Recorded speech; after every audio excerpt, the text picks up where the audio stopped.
Fala galera, Padrão Ouro, Bruno Pires com vocês aqui, tudo bem?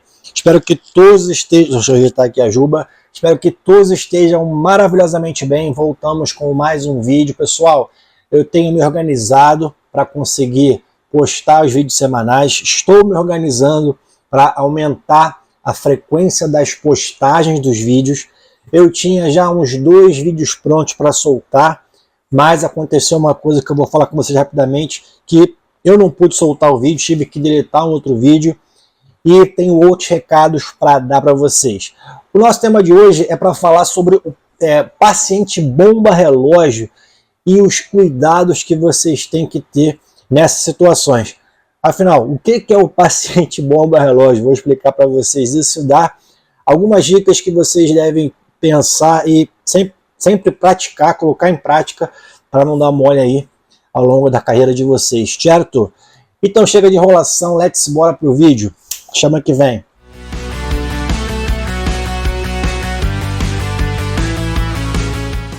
Galera, recados importantes antes de começar o nosso vídeo de hoje. Primeiro, por que eu não postei os vídeos que eu tinha pronto e excluí o vídeo da UPA? Porque eu não posso mais gravar dentro da UPA, tá galera? Tomei uma carcada, tomei uma chamada da direção com a justificativa de exposição da unidade. Eu entendo, por isso que eu falo com vocês que quando a gente passa, né, para o lado de formado, diferente de acadêmico, a coisa é diferente. Apesar de não ter mostrado nenhum paciente, não mostrei nenhum profissional da unidade, estava filmando só o meu rosto praticamente, mas reconheceram ali o ambiente e pediram, né, de maneira legal, bacana, sem nenhum estresse, para eu não gravar mais vídeo lá e excluir o vídeo. E já passo para vocês aqui um ensinamento na carreira: evitem tretas desnecessárias. Então, apesar de, na minha opinião, não ser nenhum tipo de problema e ser até bom fazer esse tipo de vídeo, porque para postar vídeo na internet, né, jogar ao relento, ao público, para falar mal das unidades de saúde, dos profissionais de saúde em geral, tem a balde. Para postar vídeos mostrando a qualidade do nosso serviço, não tem, né? Então, eu acho até importante ter esse tipo de divulgação para a população ver a qualidade do atendimento que acontece e valorizar mais os profissionais. Não digo só da medicina não, técnicos, limpeza, enfermagem, todo mundo, né? Pessoal da transferência, enfim, isso aí, a minha opinião, deveria ser mais estimulado e não embarreirado. Mas, como a mentalidade não é essa, e eu entendo, infelizmente eu não vou poder mais gravar lá. Os vídeos, vocês sabem, não são para expor ninguém, na verdade eles têm fins educativos, né? Para quem pretende entrar na faculdade de medicina, ou quem já está, ou então quem já está formado. Mas tudo bem, isso não vai atrapalhar em relação aos nossos conteúdos, né? Só não vou poder mostrar mais tanta coisa. Outro recado, galera, para você que está procurando vestibular preparatório para entrar na faculdade de medicina, se você mora no Rio, te convido a estudar conosco no ESAG, aqui na Barra da Tijuca, no Rio de Janeiro, na Armando Lombardi. Preparação padrão ouro, eu sou professor de biologia lá. O negócio está muito bacana, postei um vídeo aqui, que vocês viram ali que eu voltei a dar aula no presencial. Se você não é do Rio, está procurando uma preparação também para te ajudar no vestibular, para entrar na faculdade de medicina, eu estou fazendo parte também do ESAG Online, e no ESAG Online existe uma turma especial chamada SuperMed, onde além das aulas de biologia, eu também estou com outros projetos, que é o Medicina Padrão Ouro, que é o MedPil, e depois eu faço um vídeo aqui explicando para vocês. Então eu vou deixar na descrição do canal aqui os links tanto da nossa unidade aqui no Rio, quanto do ESAG Online, para você dar uma olhada, estudar lá, ver se você acha bacana. Qualquer dúvida pode falar comigo, ou então entrar em contato lá com os canais de comunicação do ESAG, certo? Beleza. Bom, afinal, gente, o que é o paciente bomba relógio? Galera, paciente bomba relógio é um termo que alguém já deve usar, mas é um termo que eu geralmente uso para definir aquele paciente que ele pode estar clinicamente bem naquele momento, né, não está instabilizando, mas qualquer soprinho, qualquer desbalanço, bater um vento, esse paciente pode degringolar, piorar clinicamente, laboratorialmente e, quiçá, e muitas vezes a chance é alta, de evoluir para óbito. Por que a gente tem que ter cuidado com os pacientes bomba-relógio? Por dois principais motivos.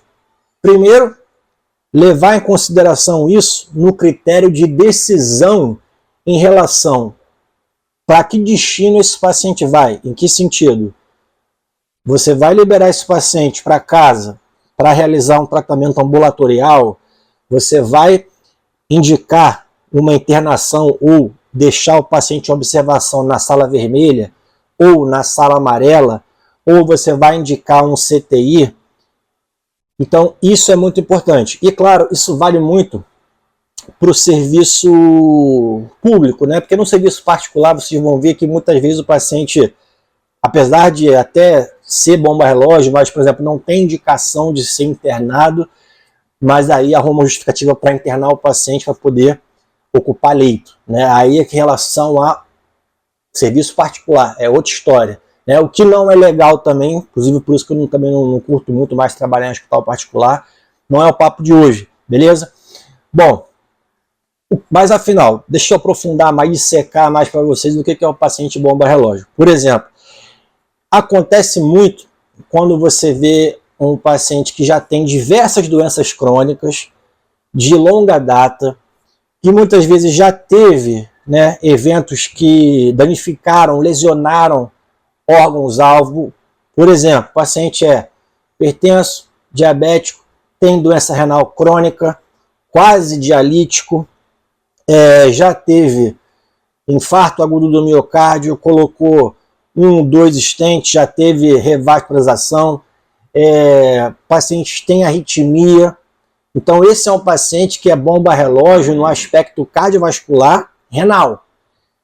Outro exemplo, um paciente que tabagista de longa data, enfisema grave, muitas vezes o enfisematoso também tem um grau de algum tipo de cardiopatia, geralmente cardiopatia isquêmica / insuficiência cardíaca. É um paciente que pode muitas vezes já em ar ambiente, de maneira rotineira da vida dele, saturar mal pra caramba. Eu já vi paciente que o basal dessa paciente era saturar, por incrível que pareça, a 70. E esse era, depois eu conto esse caso aqui, tem 2 casos parecidos. E esse era o basal dela. Então não adianta eu querer forçar esse paciente a ficar saturado a 90, 92, 93, a não ser que você coloque o paciente com uso domiciliar de oxigênio. Mas aquele era o basal dessa paciente. É uma paciente bomba-relógio, tá? Mas que mesmo com o quadro de saturação a 70 em ar ambiente, ela recebeu alta para casa dela, porque esse era o basal dela. Ok, então, primeira dica aqui para vocês, o cuidado que a gente tem que ter com esses pacientes bomba-relógio, que é aquele que pode estar chegando para uma consulta por uma besteira, por exemplo, está com a pressão baixa porque desidratou muito, então está com uma crise hipertensiva. É uma coisa que você resolve rápido.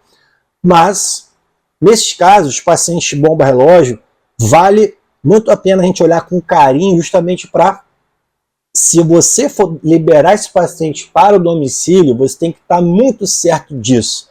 Porque se ele der algum problema e ele falecer, a gente vai tomar a carcada e a gente vai ter dor de cabeça. Então muitas vezes vale a pena pelo menos colocar o paciente em observação até ele estabilizar, ver que está tudo certo e posteriormente liberar, não tem problema.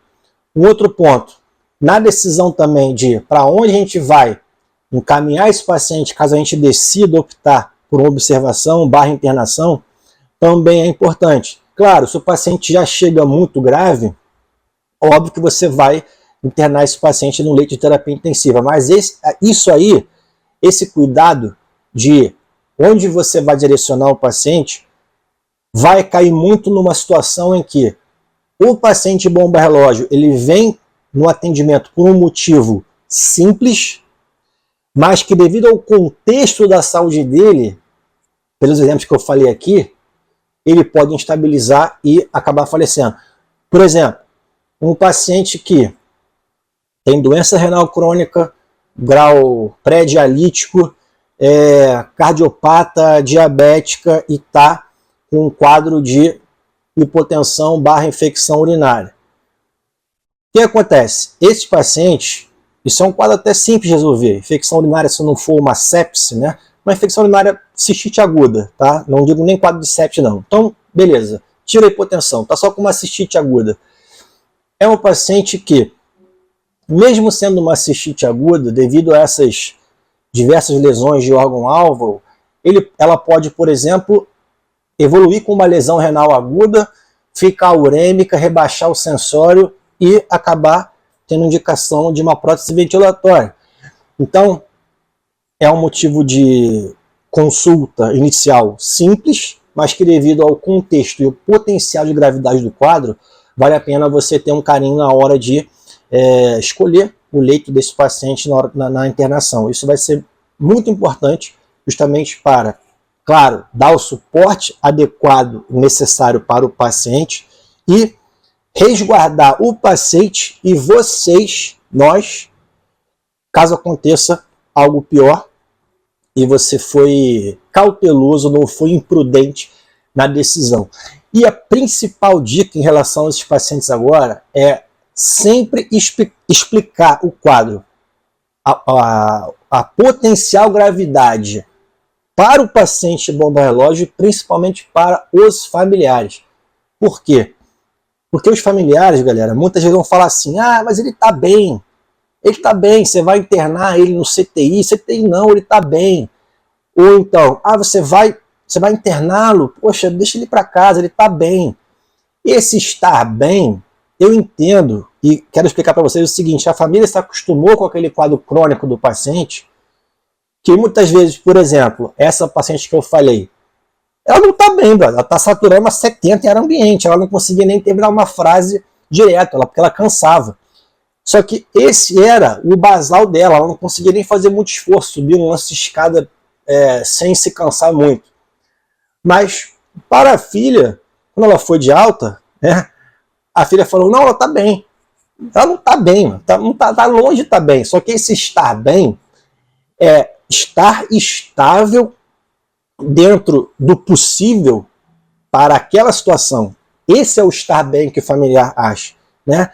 Então, por exemplo, outro caso, paciente já acamado, tem demência ou então sequela de AVC, tem úlcera sacra, não consegue deglutir, só come, por exemplo, com dieta líquida ou pastosa, está desnutrindo, mas aí interna, isso acontece muito, idosinho, que interna por fraqueza, rebaixamento do sensório. Você pergunta assim, como que ela estava? A família vai falar, ela estava bem. Entendeu? Ela não está bem, está desnutrindo, está acamada, úlcera sacra, risco de infecção.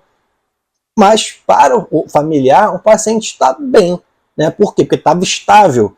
Mas é um paciente que qualquer infecçãozinha pode degringolar. E por que a gente tem que explicar muito esse potencial de gravidade para os familiares? Porque a chance de dar merda, mesmo sendo um motivo bobo de internação, é muito alta. É muito alta. E se der merda e o paciente falecer, por exemplo, por uma cistite aguda, a gente vai tomar a carcada. Por quê? Porque o paciente estava bem. Vamos tomar a carcada de quem? Dos familiares. Por quê? Porque geralmente numa situação de falecimento, é natural querer achar um culpado. É natural querer achar um culpado. Então eu vou contar uma história para vocês aqui muito rápida. Talvez eu tenha comentado aqui já. Estava trabalhando uma vez num CTI e chegou um paciente que foi atendido, paciente de 82 anos, sexo masculino, hipertenso, diabético, cardiopata, insuficiência cardíaca, tinha um eco dele, fração de ejeção de 32, já tinha 2 stents e uma ponte de safena. Esse paciente, ele foi à emergência do hospital, eu estava no CTI, mas ele foi inicialmente para a emergência por conta de uma fraqueza e uma leve desorientação. Ele não chegou a rebaixar, mas ele começou a falar, né, um pouquinho embolado, e ele foi com a esposa e com a filha.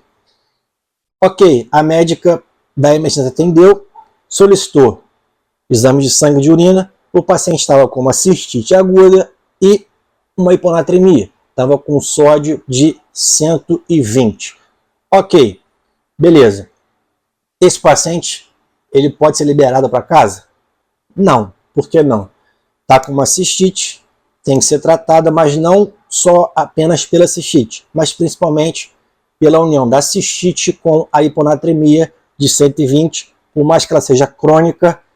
Se a cistite piorar, nesse paciente bomba relógio, com essa hiponatremia importante, ele pode piorar o nível de consciência, rebaixar, precisar de uma intubação, ou até mesmo ele pode evoluir a óbito, o que a chance é muito grande. Então, a médica pediu opinião e nós discutimos, falamos, melhor a gente internar o paciente no CTI, até porque para você corrigir sódio, independente se você vai corrigir hipernatremia ou hiponatremia, você precisa de uma bomba infusora, você precisa colocar o paciente no CTI, porque tem que respeitar a velocidade de correção, né, em milho equivalente, em hora do sódio e em 24 horas. Então, só pela correção de sódio o paciente precisa ficar no leito de CTI. Ok, muito bem. E aí, nesse momento, a filha já me questionou. Poxa, há necessidade de colocar ele no CTI? Falei, há necessidade. Expliquei para ela essa questão do sódio, expliquei a potencial gravidade que poderia se tornar a infecção urinária, mas principalmente eu falei, ele está bem, porque ele está estável e vocês estão acostumadas, mas ele não está bem. O organismo dele não está bem. Ele não tem uma função cardíaca bacana. Qualquer coisinha que aconteça, ele pode piorar. Claro, eu falei com palavras apropriadas para o momento, mas eu quis passar para a filha e para a esposa dele, resumindo para vocês, que a chance, ele teria uma grande chance, né, de piorar e evoluir para óbito. Por quê? Porque é um paciente bomba relógio. Ele já não tem mais um fitness fisiológico dos órgãos importantes para poder se recuperar. É que nem um carro velho. O carro velho, né, que já bateu, que já enguiçou, que já foi no mecânico várias vezes, qualquer enchentezinha, ele pode morrer, o carro pode morrer e não pegar. É a mesma coisa, o corpo, ele não é robô, mas ele é uma máquina também, mas é uma máquina biológica. Então, o que aconteceu nesse caso? Após a internação do paciente, eu descrevi tudo no prontuário. Durante a madrugada, esse paciente teve uma parada cardíaca. Teve uma parada cardíaca e, apesar das manobras de reanimação, infelizmente o paciente veio a óbito. E quando eu fui passar isso para a família, a primeira reação que a família teve foi justamente a negação e elevaram um tom de agressividade com relação à minha conduta. Questionaram, na verdade, a minha conduta, né? Afinal, ele internou por causa de uma cistite aguda e um sódio baixo, né? Então, provavelmente o médico fez alguma besteira, porque, quem é que morre de uma cistite aguda e um sódio baixo? Sacaram o jump of the cat? O problema é justamente esse. Na verdade, o que matou o paciente, o que levou ele a óbito, não foi uma hiponatremia, uma cistite aguda apenas, mas foram esses fatores somados ao carro velho, somado justamente à bomba relógio que infelizmente explodiu e a gente não conseguiu desarmar, né? Ela acionou o cronômetro e a gente não conseguiu desarmar. Então esse é o problema. E aí também somaram outras situações, porque ele já tinha internado recentemente, não sei qual foi o motivo, e aí fizeram uma terapia para ele diurética com furosemida, que ele melhorou, e a filha estava cismada com esse lance da furosemida. Isso é uma outra coisa que acontece. Quando o paciente é bomba relógio, ele geralmente está indo sempre em médico, porrada de médico de tudo, cardio, nefro, hemato, não sei o quê, e todo mundo é o pica, e ele fica geralmente com várias internações, então a família vem viciada com várias condutas e coisas que vários médicos falam. E aí para você provar que o que você está falando é a conduta que deve ser feita, você tem que embasar muito bem, explicar muito bem, claro, com a linguagem que eles entendam. isso deve ser feito, né? Então, quando ela me questionou sobre a furosemida, eu expliquei, falei, ela tinha me perguntado isso logo que ele internou. Ah, vai fazer furosemida? Eu falei, não, porque não tem indicação. Na verdade, se eu fizer furosemida, eu vou piorar a hiponatremia dele, né? O tratamento é outro. Eu tenho que repor esse sódio com muita cautela, afinal, se ele já infartou e tem stent, revasque, eu não posso sair botando uma reposição de sódio muito rápida para não sobrecarregar a função cardíaca dele, ainda mais no contexto de infecção urinária. Eu expliquei para ela isso, né?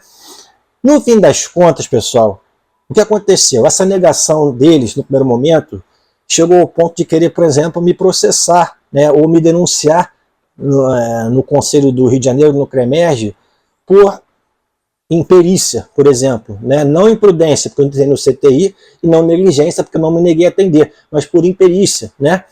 Só que aí o que acontece? Tá tudo no prontuário, foi tudo explicado, e eu falei, ó, vocês têm todo o direito de questionar a minha conduta.